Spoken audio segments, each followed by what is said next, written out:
यही तमन्ना है, एक ही इच्छा है। क्या तुम सामने हो ठाकुर और मेरे घट से प्राण निकल जाए। ओ मेरे इस जीवन की बस, मेरे इस जीवन की बस, मेरे इस जीवन की बस, मेरे इस जीवन की बस, एक यही है तमन्ना, एक यही है तमन्ना, तुम सामने हो मेरे, तुम सामने हो, तुम सामने। कैसे है भगवान? सामने तो है पर कैसे है? तू प्यार का सागर है, तेरी एक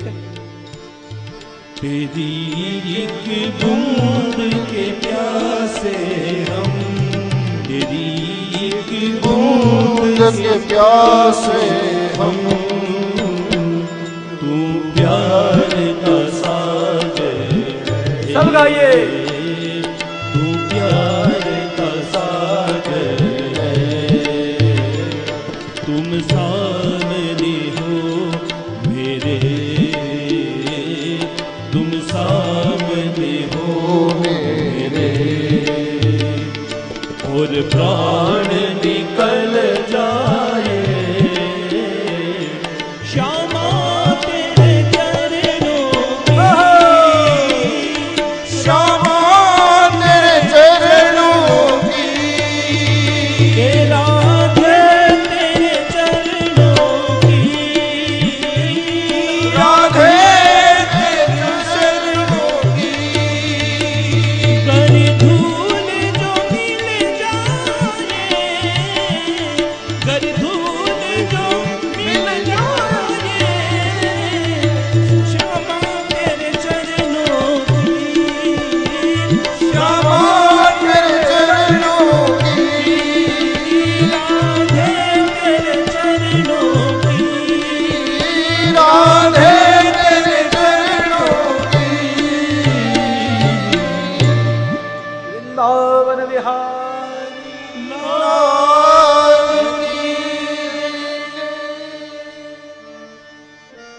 आवाज ऐसी आई जैसे आनी चाहिए।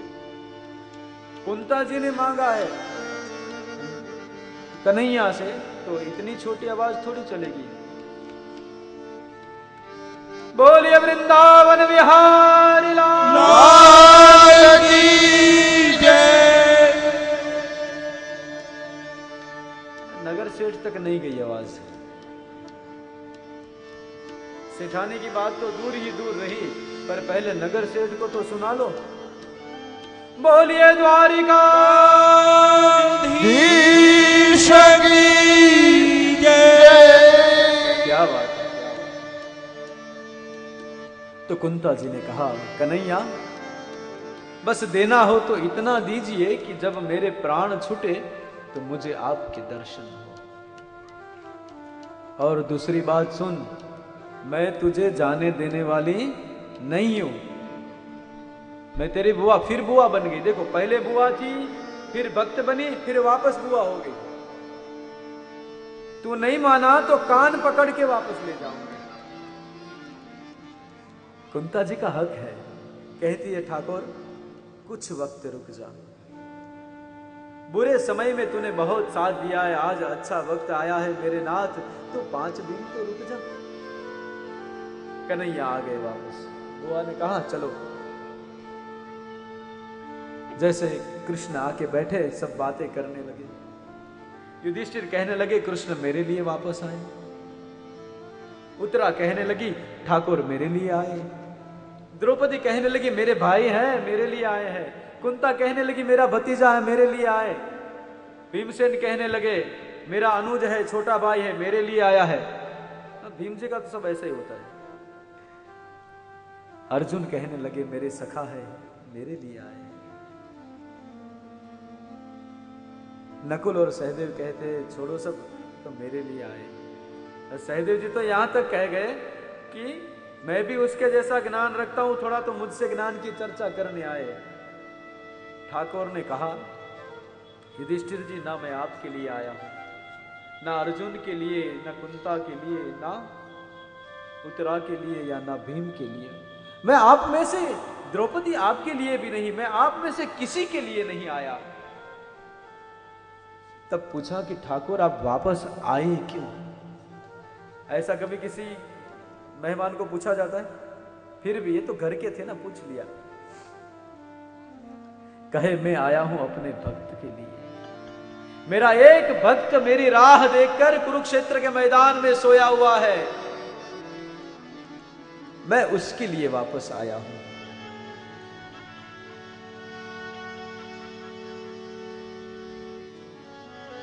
मेरा भक्त मेरी राह देखकर बैठा है, मैंने उसको वचन दिया था कि मैं तुझे मिलने आऊंगा।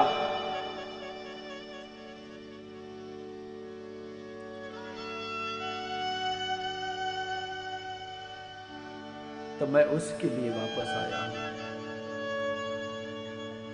मैं और किसी के लिए नहीं, दादा भीष्म के लिए वापस आया हूं। गंगा पुत्र भीष्म गंगा के लिए वापस आया हूं। कृष्ण कहते हैं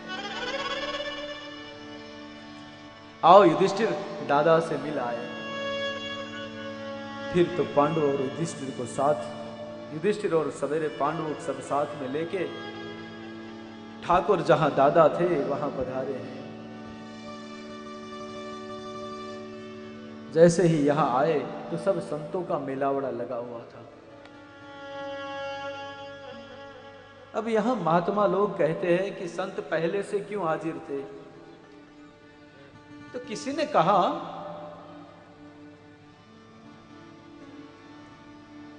कि सभी संतों को पता था कि जिस दिन भीष्म का प्रयाण होगा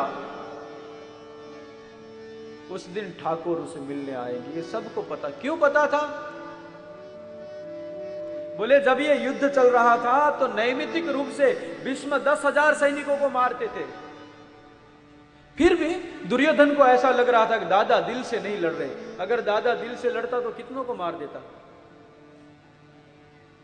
बिना दिल से लड़े 10,000 को मारते रोज, तो अगर दिल से लड़ते तो कितनों को मार देते? तो बार बार भीष्म से कहते थे कि आप मन से नहीं लड़ते, आप लड़ मेरी तरफ से रहे हो लेकिन पांडवों के लिए। भीष्म को यह बात बड़ी खली। उन्होंने कहा तुझे तेरी जान का डर है ना, तू डरता है ना तू मर जाएगा, इसलिए ऐसा बोल रहा है ना। एक काम कर, आज अपनी पत्नी को शाम को भेजना मेरे पास, मैं उसे आशीर्वाद दे दूंगा, तुझे अभय बना दूंगा। दुर्योधन को यही चाहिए था। और भीष्म यानी संध्यावादी, ब्रह्मचर्य का पालन करने वाले, एक बार सिर पे हाथ रख के बोल दे तो वही होता। भीष्म केवल योद्धा नहीं संत थे और गंगा की संतान थे। अब ना जाने कहां से ये बात घूमती घूमती ठाकुर के कानों तक आई। इसके भंवरे बहुत होते हैं, कहीं से बात खींच ले आते हैं कि भाई दादा ने आज आवेश में आकर बोल दिया है कि भानुमति को भेजना, आशीर्वाद दे दूंगा, फिर तो दुर्योधन अमर हो जाएगा, अब करे तो क्या करे। तब ठाकुर ने सोचा मैं कुछ करता हूं। वो तो करते ही रहते हैं, उनका भरोसा नहीं कब क्या कर दे।